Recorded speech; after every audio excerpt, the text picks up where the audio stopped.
নমস্কার। পাঁচমিশালির আজকের পর্বে সকলকে স্বাগত। আজ আমরা কথা বলবো ইরান ইসরায়েল যুদ্ধ এবং রাশিয়া ইউক্রেন যুদ্ধ নিয়ে।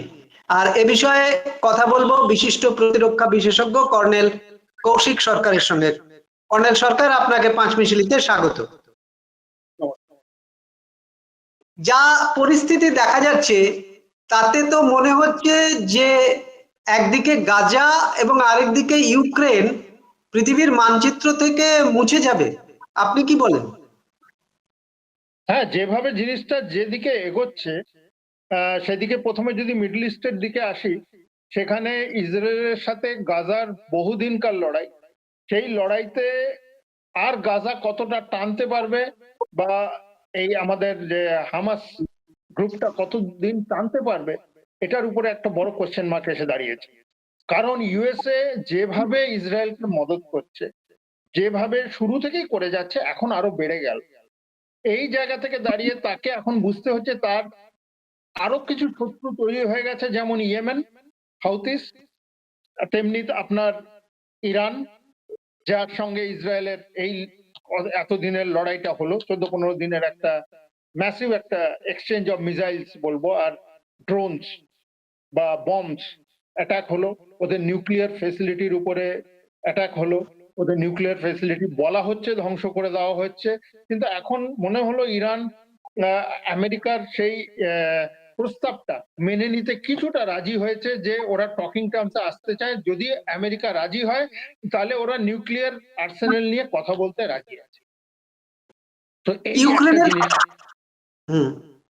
আপনি প্যালেস্তাইনের ক্ষেত্রে যেটা বলছেন যে ইরান ওদের শত্রু হয়ে গেল, কিন্তু যখন যুদ্ধবিরতি হয় তখন তো ইরান শর্ত দিয়েছিল যে প্যালেস্তাইনের ওপর আক্রমণ বন্ধ করতে হবে। তাহলে সেই অবস্থান থেকে কি ইরান সরে আসছে? হ্যাঁ, একটা দিকে তো ইরান এটাও দেখছে যে সেও নিজে মার খাচ্ছে। ইরান তো একটা পিস লাভিং কান্ট্রি, ও এইরকম ভাবে মার খাওয়ার মতো কান্ট্রি নয়।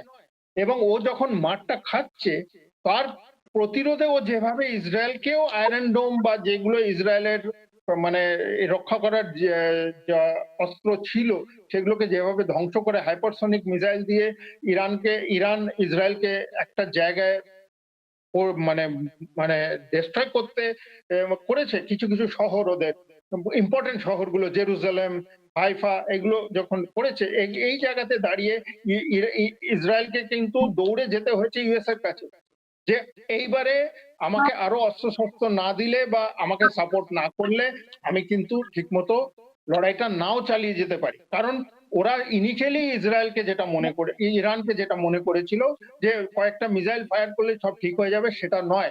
ইরান ভিতরে ভিতরে নানাভাবে প্রস্তুত, এবং one of the toughest country in middle east বলা যেতে পারে। কিন্তু এবং তাকে সহজভাবে আপনি ইরান মার খাচ্ছে বললেন, সম্প্রতি জানা গেল যে ইসরায়েলের হামলায় ইরানের প্রেসিডেন্ট মাসুদ পেজেনেস্কিন সেও আহত হয়েছিলেন। তার মানে আপনি যে কথাটা বললেন যে ইরানের চোট আঘাত বা ক্ষয়ক্ষতি অনেক বিপুল পরিমাণে হয়েছে, তাই কি তারা তাদের কূটনৈতিক অবস্থান বদল করছে? একদমই, কারণ তারা ফোর্সড হয়েছে ডিপ্লোম্যাটিক টেবিলে আসার। কারণ এইভাবে মার কতদিন খাবে একটা country? It is not possible. Iran is a beautiful country, সেই কান্ট্রিটাকে এইভাবে ধ্বংস হয়ে যেতে নিজেরাও হয়তো দেখতে পছন্দ করবে না। এবং সেই কারণ থেকেই ওরা ডিপ্লোম্যাটিক টেবিলে আসতে বাধ্য হয়েছে, এবং তারাও বুঝেছে যে আমরা যত মিলিটেন্সি বা টেররিস্ট বা এদের গ্রুপগুলোকে আমি সাহায্য করব, তত আমার এগেনস্টে লোক কিন্তু উঠে দাঁড়াবে, এবং তাতে কি হবে? ইরানের ক্ষয়ক্ষতি হবে। ইয়েমেন তো অলরেডি এসে ধ্বংসস্তূপ, আপনার প্যালেস্টিনিয়ান গাজা, এগুলো তো অলরেডি ধ্বংসস্তূপ। আমি কেন ধ্বংসস্তূপ হতে যাব? এই বুদ্ধিটা নিশ্চয়ই ইরানের মাথায় প্লে করেছে, এবং সেই জিনিসটা নিয়েই তাদের ফরেন মিনিস্টার একদম এই কথাগুলো টেবিলে রেখেছে, যে we are ready to come to talking term. আপনি আপনি বলছেন যে ইরান নিজেদের কূটনৈতিক অবস্থান বদল করেছে। একইভাবে যা পরিস্থিতি দেখা যাচ্ছে, আমেরিকাও তো তার অবস্থান বদল করেছে। আমেরিকা কি কিছুটা ইরানকে ভয় পাচ্ছে? আমেরিকা কিন্তু এক্সপেক্ট করেনি ইরান ওদের সাউদির সাইড গুলোতে মেরে দেবে। ও যে সাউদির সাইড গুলোতে ও মানে ওই ইয়েতে কাতারে যে ইয়েগুলো এয়ার বেস গুলোকে অ্যাটাক করেছে, সেটা কিন্তু আমেরিকা অত তাড়াতাড়ি এক্সপেক্ট করেনি। ও ভেবেছিল যে ইরানের উপরে নিউক্লিয়ার সাইট গুলো ধ্বংস করে দিলেই ইরানের মেরুদণ্ড ভেঙে যাবে, কিন্তু সেটা হয়নি। একটা জিনিস বুঝতে হবে, সব কান্ট্রির একটা সেন্টার অফ গ্র্যাভিটি বলে একটা জিনিস আছে।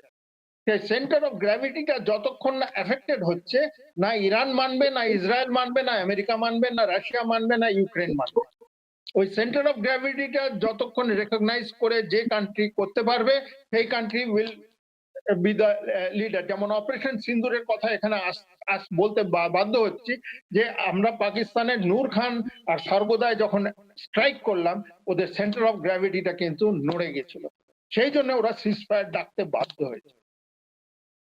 তাহলে আপনি বলছেন যে আমেরিকাও কিছুটা আঘাত পেয়েছে ইরানের কাছ থেকে, তাই তারা পেয়েছে।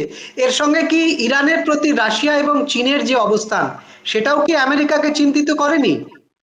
করেছে বলেই এখন ইউক্রেনকে আবার মদদ দেওয়ার চেষ্টা করছে, আরো মদদ দেওয়ার চেষ্টা করছে, যেটা বাইডেন গভর্নমেন্ট লাস্টে দিয়ে গেছিল। তারপরেও ভেবেছিলাম ট্রাম্প বোধহয় এটা আর এগোবে না।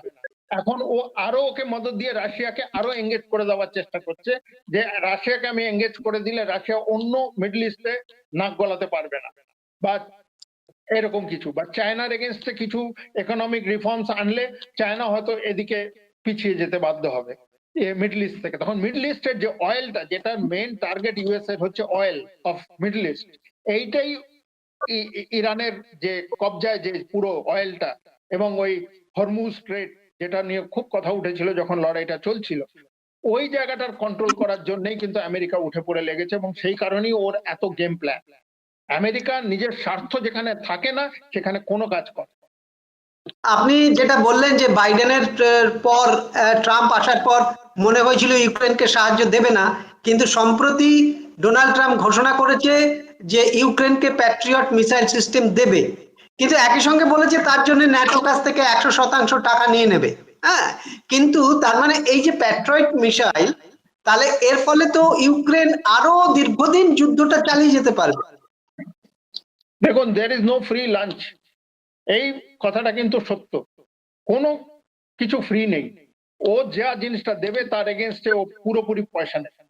সেইটার কারণেই ও এইগুলো মানে আর্মসটাকে বিক্রি করার জন্য, ও নিজের প্যাট্রিয়ট মিসাইলটা ইউক্রেনে লাগাবার জন্য উঠে পড়ে লেগেছে। That is number one. Number two, ইউক্রেনের একটা লড়াইয়ের ক্ষমতা আছে। রাশিয়া যেভাবে লাস্ট 7 ডেজে ইউক্রেনের কিভের উপরে ড্রোন হামলা চালিয়েছে, মিসাইল হামলা চালিয়েছে, ইউক্রেন অ্যাকচুয়ালি আর কতদিন দাঁড়িয়ে থাকতে পারবে সেটা কিন্তু একটা সন্দেহের বিষয়। কারণ যখন ইউক্রেন রাশিয়ার ভিতরে এয়ারফিল্ডটাকে টার্গেট করেছে, তারপরেই কিন্তু পুতিনের স্টেটমেন্ট এসেছিল that they will repent for what they have done. সেই রিপেন্টেন্সটা কিন্তু এখন ইউক্রেনকে ফেস করতে হবে, যে যতই মদত পাক। কারণ দেখুন, 2 বছর ধরে যে লড়াইটা চলছে, সেই লড়াইটা তো ইউক্রেনের সাথে চলছে না, এটা তো চলছে ইউরোপিয়ান ইউনিয়ন, ন্যাটো আর আপনার ইউএস এর সাথে।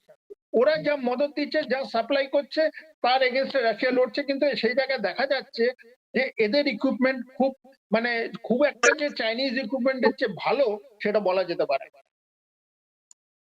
এই যে একদিকে ইউক্রেন আর একদিকে রাশিয়া, ইউক্রেনের পেছনে ন্যাটো, আমেরিকা, এর ফলে তো ইউক্রেন দেশটা এবং সেই দেশের মানুষ প্রায় ধ্বংস হয়ে যেতে বসেছে।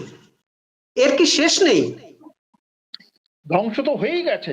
ওই দেশের লোক তো সুস্থভাবে থাকতে পারছে না। কিছু কিছু জায়গায় গ্রাফিক্স দেখছিলাম যে লোকেরা সব রাস্তায় এসে দাঁড়িয়েছে তখন সাইরেন বাজছে, যে তারা রাস্তায় এসে দাঁড়িয়েছে, তাদের কুকুর বেড়াল হ্যান ত্যান কোলে নিয়ে এসে দাঁড়িয়ে আছে, এবং সেখানে মানে রাশিয়ান আপনার টার্গেট করছে মিসাইল আর ড্রোন দিয়ে।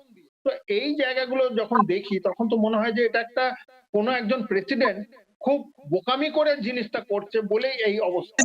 ও যদি রাশিয়ার সাথে হাত মিলিয়ে একটা ট্রুস করতে পারে, ওর দেশ কিন্তু বেঁচে যাবে। It is a beautiful country again.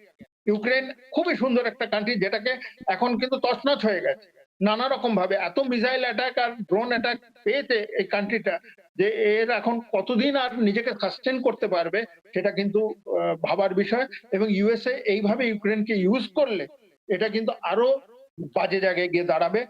রাশিয়াকে ফাইট করার মতো ক্ষমতা এই মানে বিশ্বে খুব কম কান্ট্রির আছে। যে রাশিয়ার এগেনস্টে স্ট্যান্ড করে ফাইট করতে পারবে। Russia is a huge country, Moscow is a beautiful place again, and এই জায়গাগুলো ওইভাবে তৈরি হয়নি। এরা ওয়ার্ল্ড ওয়ার 1, 2 সব ফেস করে এসছে এতদিন ধরে, বিরাট ভাবে ফেস করেছে। জার্মান আর্মি সেই সময় ওয়ান অফ দ্য স্ট্রংগেস্ট, তাদেরকে মাটিতে শুয়ে দিয়েছে। তারা মানে don't take Russia for granted.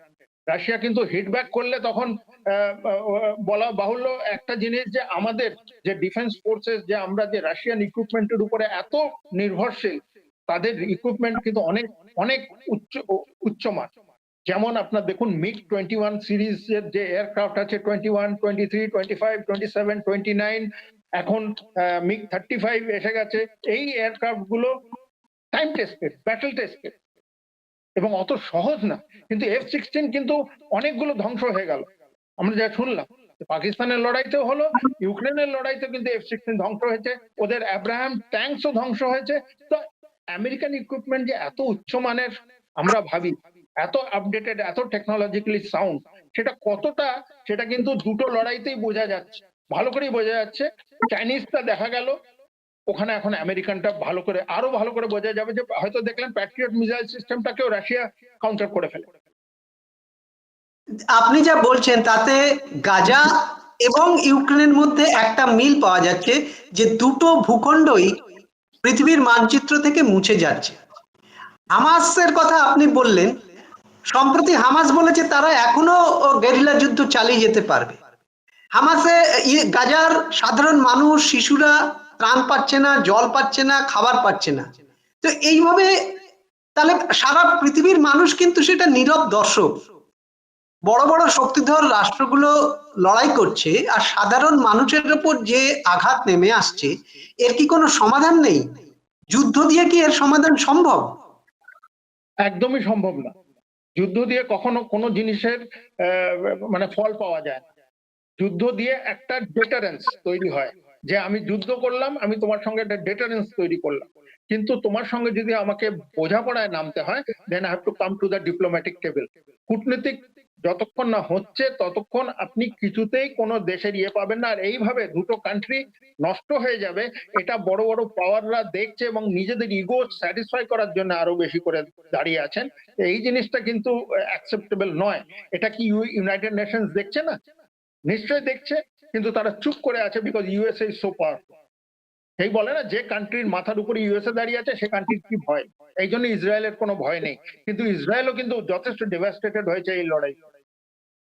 হ্যাঁ, সে কথা আমরা সংবাদ মাধ্যমে যা দেখেছি তার থেকে বোঝা যায়। এই পরিস্থিতিতে একটা কথা আরেকবার জিজ্ঞেস করার ইচ্ছে হচ্ছে, যে ইরানের নিউক্লিয়ার কর্মসূচি কিছুটা ধাক্কা খেয়েছে বলে শোনা যাচ্ছিল, কিন্তু পরবর্তীকালে আমেরিকা বলে যে তাদেরকে পরমাণু ইয়েতে মদদ দেবে, এবং রাশিয়া এবং চীনও তার পাশে দাঁড়িয়ে আছে। তাহলে এটা কি ইরানের পরমাণু শক্তি পাওয়াটা কি শুধু সময়ের অপেক্ষা? অ্যাবসলিউটলি, ইরান কিন্তু একদিক দিয়ে নিজেকে তৈরি করে রেখেছে, আর ওর নিউক্লিয়ার পাওয়ার মাটির এত নিচে রাখা আছে, যে যেখানে এরা পৌঁছাতে পারবে না, বম্ব করতে পারবে না। এরা এত বছর ধরে এই করেছে, কারোর সঙ্গে লড়াই করেনি তো। কবে শেষ হয়ে গেছে ইরান ইরাকের লড়াই? 10 বছরের লড়াই, চারটিখানি কথা, তারা কিন্তু লড়েছে এই লড়াইটা। তারপরে ইরাক কিন্তু শেষ হয়ে গেছে একদিকে, আমেরিকা কিন্তু ইরাককে শেষ করে দিল, সাদ্দাম হোসেনকে শেষ করে দিয়ে ইরাককে অন্য টার্মসে নিয়ে চলে গেল। কিন্তু ইরানের যে ব্যক্তিগত যে টেকনোলজি বা সায়েন্টিস্ট বা এরা যারা ভাবে কাজ করেছে, এরা কিন্তু গভীর ভাবে নিউক্লিয়ারটাকে ধরে রেখেছে। ওর যে 400 কেজি ইউরেনিয়ামের কথা চলছে, ওটা কোথায় উড়ে গেল? ওটার কোনো হদিশ নেই, এবং ওইটারই ভয় পাচ্ছে কিন্তু আমেরিকা। ওইটাই ভয় পাচ্ছে আমেরিকা, যে এরা কোথা থেকে কোন দিন উড়ে উঠবে, দ্যাট আমেরিকা কি ওর যে কন্ট্রোল মিডল ইস্টের উপরে, সেটা কিন্তু নষ্ট হয়ে যাবে, হাত থেকে বেরিয়ে যাবে। ইরান এখন শুধুমাত্র নিজের স্বার্থের জন্য বা নিজের দেশের কারণে গাজার থেকে সাহায্যের হাত গুটিয়ে নিচ্ছে। ইয়েস, ও নিজেকে গোছাতে চাইছে এখন, কারণ এই লড়াইতে তো মার খেয়েছে, তো সেও মার খেয়েছে, ভালো রকম মার খেয়েছে, এবং আননেসেসারি অনেক ক্ষয়ক্ষতি হয়েছে, লাইফ, ইনফ্রাস্ট্রাকচার, ভালো ভালো বিল্ডিংস সব পড়ে গেছে। তো সেইগুলোকে এখন ওকে রিপেয়ার, ও টাইম কিনে নিচ্ছে কিন্তু এটাতে পুরো, ও টাইম বাই করে কিন্তু আবার উঠে দাঁড়াবে। তার মানে ইরানের কাছ থেকে আমেরিকার আরো বড় বিপদের সম্ভাবনা রয়েই গেল। 100 বার রয়ে গেল। এই লড়াইটা যে কেন করলো আমি বুঝলাম না, কিন্তু করে ও বুঝলো যে এত তাড়াতাড়ি ইরানকে দমন করা যায়, এইটুকু আমেরিকা কিন্তু বুঝে গেছে। আমরা ইউক্রেনের যুদ্ধে আরেকবার ফিরে আসি, কারণ ইউক্রেনের যুদ্ধে সম্প্রতি আমেরিকা প্যাট্রিয়ট মিসাইল সিস্টেম দিতে রাজি হয়েছে। সেই সঙ্গে মার্কিন সেনেটে দুটো বিরোধী দল, ডেমোক্রেট এবং রিপাবলিকান, তারা একটা বিল পেশ করে প্রেসিডেন্টকে বিপুল ক্ষমতা দিচ্ছে, যে ক্ষমতার বলে যারা রাশিয়াকে সাহায্য করবে তাদের উপর 500% ট্যাক্স ইম্পোজ করতে পারবে। এই যুদ্ধে কি তার কোনো প্রভাব পড়বে, ইউক্রেন রাশিয়ার যুদ্ধে? আমার মনে হয় না রাশিয়া এমন একটা কান্ট্রি যে ধমকিতে চুপ করে যেতে পারে। রাশিয়ার প্রচন্ড রকম ডেপথ আছে, তার প্রচুর ফায়ার পাওয়ার আছে, তার তার সৈন্য হয়তো কম আছে কিন্তু রিজার্ভিস্ট প্রচুর আছে। তারা সব দাঁড়িয়ে পড়বে একটা সময়।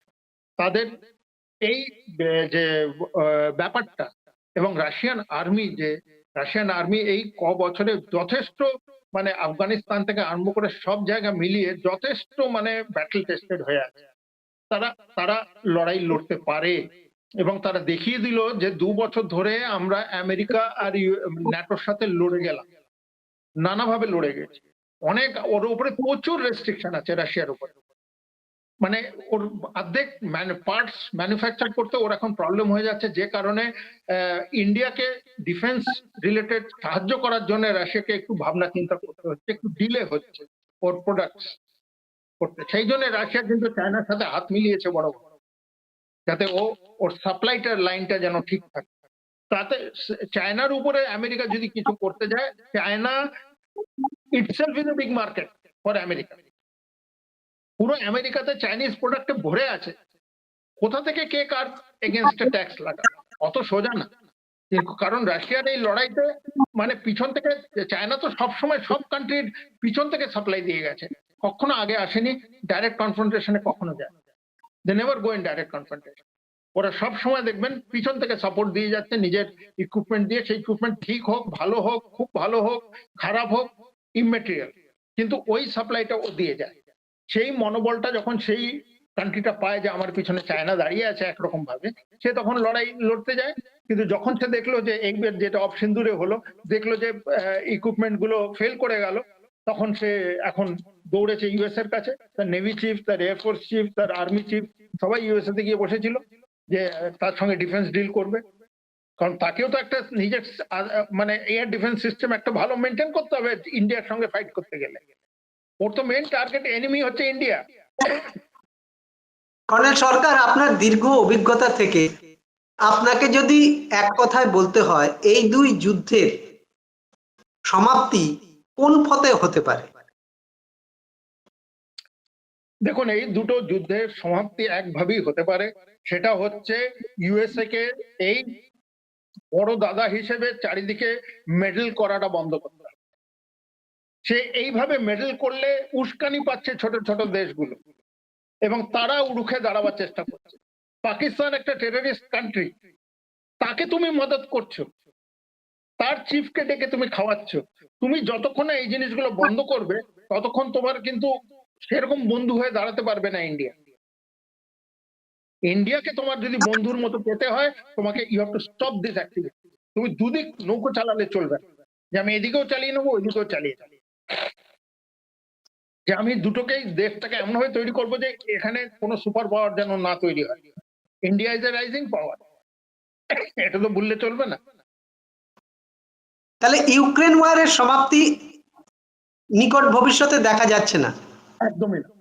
এর যতদিন এরা মদত দেওয়া বন্ধ করবে না, যতক্ষণ না ইউক্রেনের জেলেন্সকি একটু বুদ্ধি লাগিয়ে রাশিয়ান প্রেসিডেন্টের সাথে বসে নিজেদের প্রবলেম গুলো সর্ট আউট করবে না, আমার তো মনে হচ্ছে Zelensky doesn't have any liking for his fellow countryman. ও ফেলো কান্ট্রিম্যানকে মারিয়ে দিচ্ছে এই লড়াইতে। কারা মরছে? নিরীহ লোকগুলো মারা যাচ্ছে, বাচ্চারা মারা যাচ্ছে। গাজাতে কারা মারা যাচ্ছে? নিরীহ লোক মারা যাচ্ছে। একটা উগ্রবাদী হয়তো মরছে, কয়েকটা উগ্রবাদী লিডারকে আমি মেরে দিলাম, কিন্তু বাচ্চারা যারা না খেতে পেয়ে মরে যাচ্ছে, এইগুলো কে দেখবে? এগুলোই তো ইউনাইটেড নেশনের দেখার দরকার। এই জন্য তো এত বড় একটা সংগঠন ম্যানেজ করা হচ্ছে, ইন্টারন্যাশনালি রান করা হচ্ছে। এই ইউনাইটেড নেশনস তার কাজ করতে সম্পূর্ণ ব্যর্থ, যেটা ইউক্রেন বলুন বা গাজায় বলুন। কিন্তু আমরা আশা করব যে আগামী দিনে ইউনাইটেড নেশনসই হোক বা বৃহৎ শক্তি, তাদের মধ্যে মানবিকতা বোধটা জাগবে এবং দুই দেশের সাধারণ মানুষ শান্তি ফিরে পাবে এবং পৃথিবীর ওপর থেকে যুদ্ধের ছায়া মুছে যাবে। আজকে অনুষ্ঠান এখানেই শেষ করছি, আগামী দিনে অন্য বিষয় নিয়ে কথা বলবো। নমস্কার। No.